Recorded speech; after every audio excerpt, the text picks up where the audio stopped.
Greetings Smartwatch Pinoy fans! Ito ang Smartwatch Pinoy TV. At sa video na ito, aalamin natin ang loaded na features, ang design at specs ng H9 Pro Max smartwatch. So ito yung pinakabago nating smartwatch. Isa rin to sa mga affordable na smartwatch sa market ng H9 Pro Max smartwatch, and gumagamit ito ng Laxas Fit support app. So sa video na ito, alamin natin yung specs, kasama na rin yung design, and of course, ano nga ba yung mga features na loaded sa smartwatch na ito. So kung gusto niyo alamin or may bala kayong bumili ng H9 Pro Max smartwatch pero gusto niyo munang tingnan kung ano yung mga features sa smartwatch nito, panoorin niyo yung video na ito. And of course, kung hindi pa kayo nakasubscribe, subscribe na sa ating nag-iisang Smartwatch Pinoy TV. Okay, so let's start and explore the H9 Pro Max smartwatch. Isa ito sa mga popular na smartwatch, affordable smartwatch right now sa TikTok at Shopee. Pakitingnan na lang yung link sa baba. Okay, sa description natin. Again, ito ang H9 Pro Max smartwatch. So ito yung packaging, simple lang. Nakita naman dito, powered by Laxas Fit app. Yung sa atin, H9 black color. Ito yung QR code ng smartwatch natin or ng support app. So yung content ng box natin, yung smartwatch na may kasamang strap, flexible silicone strap na may quick release pin, user manual, at charging cable, charging cradle, USB type A.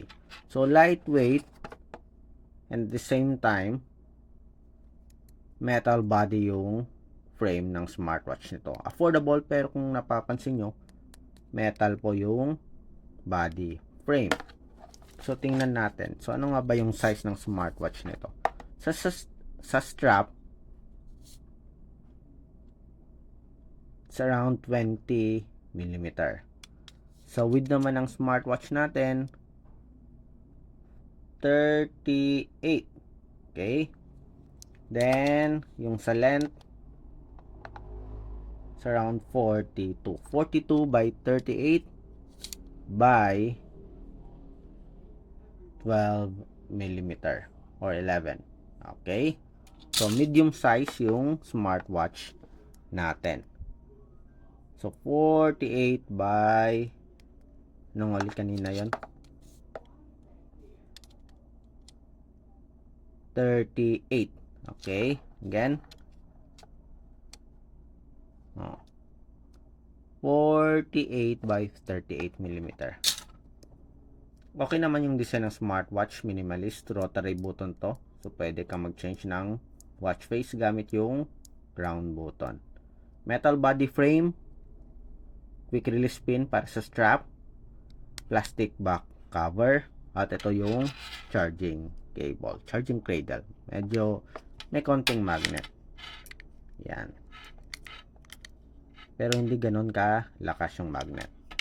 So sa screen display, meron siyang 2.01 inch with a 240 by 284 pixel resolution. Very slim yung black border. Napapansin nyo dito, yun. Very slim yung black border. Okay, available sa black, yung sa atin, black sa atin, brush finish, silver, and gray color. Okay, so alloy yung body frame. Siguro mga zinc alloy. Okay, paiba-iba kasi yung description sa shopping site. So ito yung smartwatch natin. And kung sa bigat, okay lang naman, medyo mabigat. Pero hindi ganun kabigat. Okay? Tingnan na natin. Parang less than 50 lang siya. So, check natin. So, check.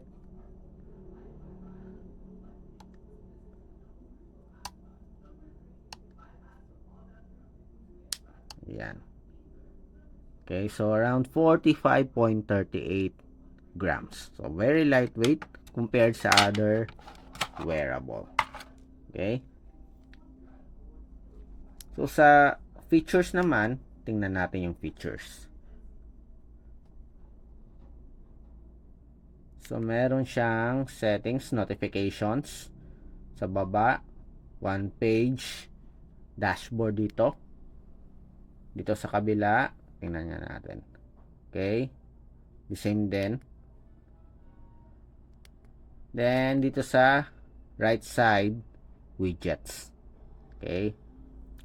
So, yung typical na setup ng layout. Okay? Or UI ng smartwatch.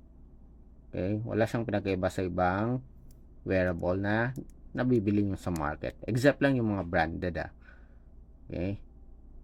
So, pareho lang. So, madaling gamitin. And kung nagkaroon na kayo ng ganitong klaseng smartwatch, ibang brand naman, so familiar na kayo sa layout ng UI. So, pwede kang magdagdag ng widgets, pwede mong tanggalin yung widgets. Bluetooth 5.2 yung connectivity ng smartwatch. So, sa menus, press nyo lang yung power button. So, ito, bubble type dito, yung sa atin. Tingnan natin kung pwedeng palitan to. Okay, style number 2, usually, 6 to, yun. Okay, although walang pangalan, usually style number 2 yung sa list. Okay. Pareho din ng ibang smartwatches na usually gamit nito is Fit Pro or HRY Fine application. Usually ganito yung layout ng UI. Okay, so ano nga ba yung mga features na loaded sa smartwatch? So meron tayong sports functions. So based on sa graphics dito, around 9 sports functions siguro to.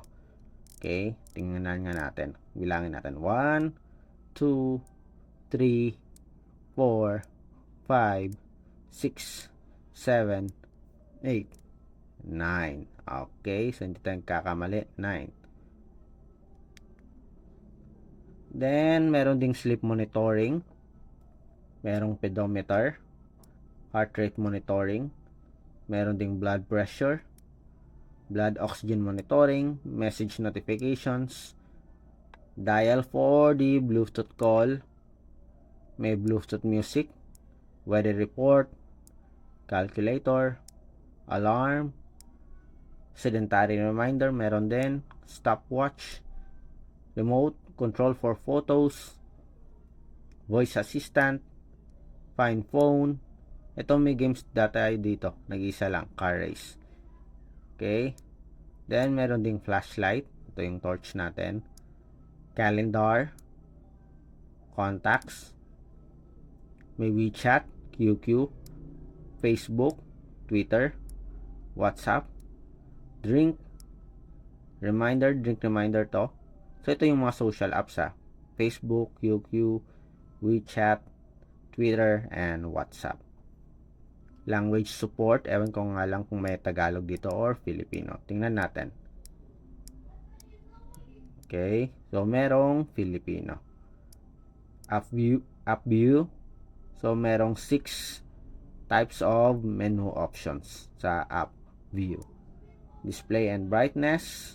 So 5 seconds, gawin natin 30 seconds up to 1 minute yung screen timeout.